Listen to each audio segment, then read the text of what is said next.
Boa tarde, o Gazeta Entrevista inicia mais uma edição nesta quinta-feira, dia 17 de junho de 2021. Nos dois primeiros blocos do programa de hoje, nós vamos conversar com o deputado estadual Edivaldo Magalhães, com quem eu já divido a tela logo. Vamos dar uma adiantada aqui na nossa discussão, porque vou aproveitar que ontem foi um dia importante no que se refere ao debate sobre saúde pública. O governo apresentou propostas, a classe trabalhadora da saúde entendeu que foi uma proposta que contempla, pelo menos em parte, a greve foi suspensa, não que acabou. Se o governo não cumprir, a categoria pode voltar a ter greve novamente. Mas falei disso para lembrar a questão dos problemas de saúde, porque o governador Gladson Cameli vetou parte do projeto de lei do deputado Edivaldo Magalhães, que trata a respeito da contratação dos médicos formados no exterior. Deputado, boa tarde, seja bem-vindo aqui ao Gazeta Entrevista. Vamos logo direto ao ponto, deputado.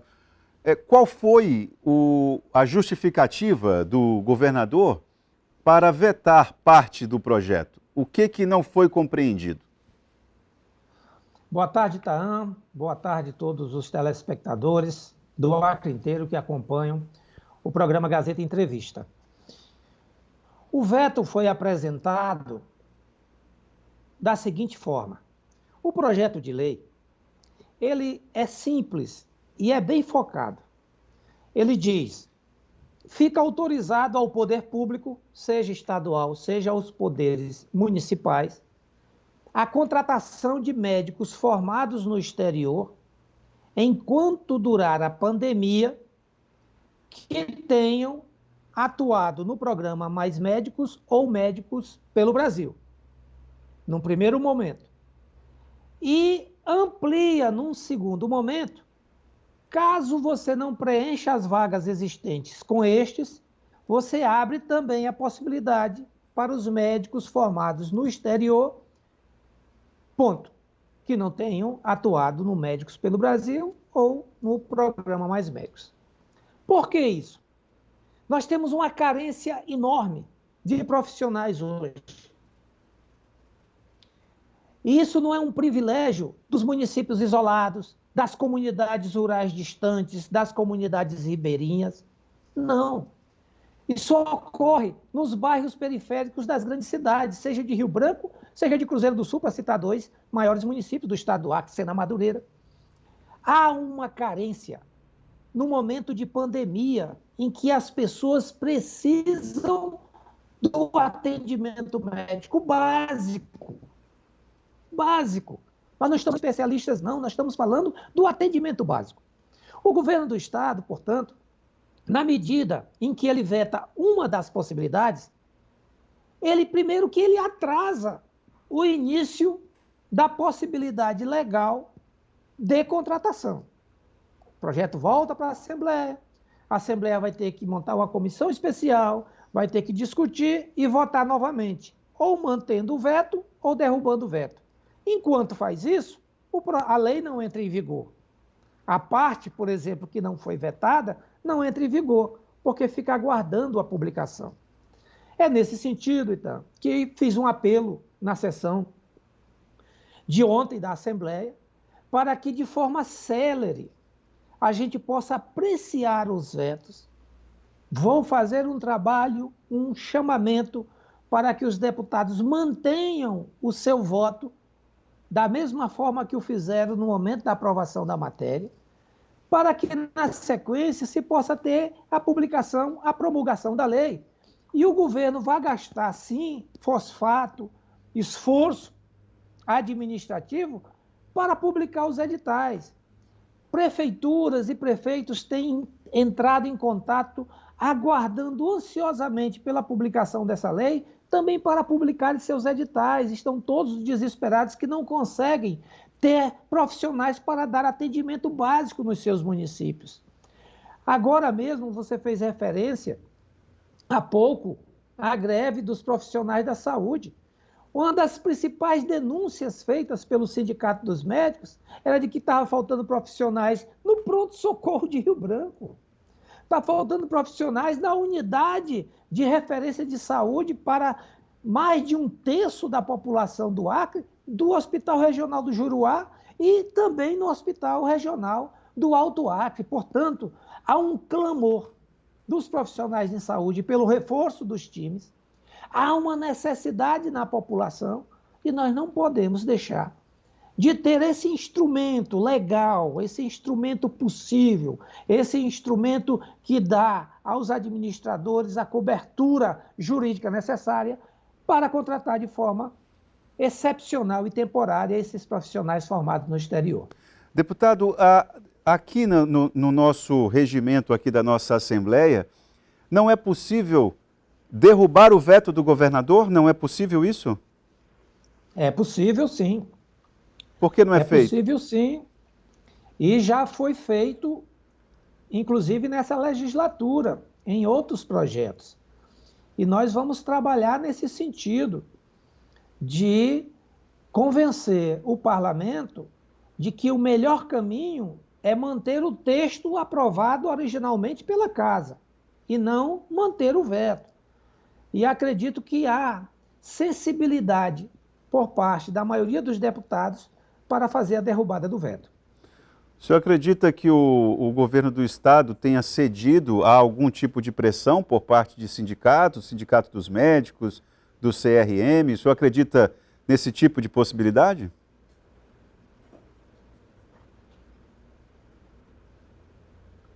O deputado está com um contato comigo? Houve aí um... Houve um erro? Eu perguntei se... Houve uma falha. Está me ouvindo agora bem? Agora me ouve? Agora sim. O senhor acredita que o governo, Palácio Rio Branco, tenha sofrido algum tipo de pressão corporativista? Sindicato dos Médicos, CRM? Sempre há, quando se trata de matéria com esse conteúdo. E acredito que o governo e o Palácio Rio Branco procurou uma espécie de saída salomônica, né? Mantendo regras adotadas pelo governo federal no programa dos Mais Médicos, não levando em consideração uma realidade dura que o próprio governo está enfrentando, que é a dificuldade de preenchimento das vagas existentes de profissionais médicos para atender a nossa população. É fruto da pressão. E nessa discussão da pressão e da contrapressão, o parlamento não pode se curvar à pressão. Por isso, ele precisa se autoafirmar. E autoafirmar, nesse momento, é manter a decisão tomada por unanimidade. A Assembleia votou por unanimidade na Comissão de Constituição e Justiça, por unanimidade na Comissão de Saúde e na Comissão de Serviços Públicos, e depois por unanimidade no plenário. Então, o parlamento precisa reafirmar o que já afirmou na primeira etapa da votação dessa matéria.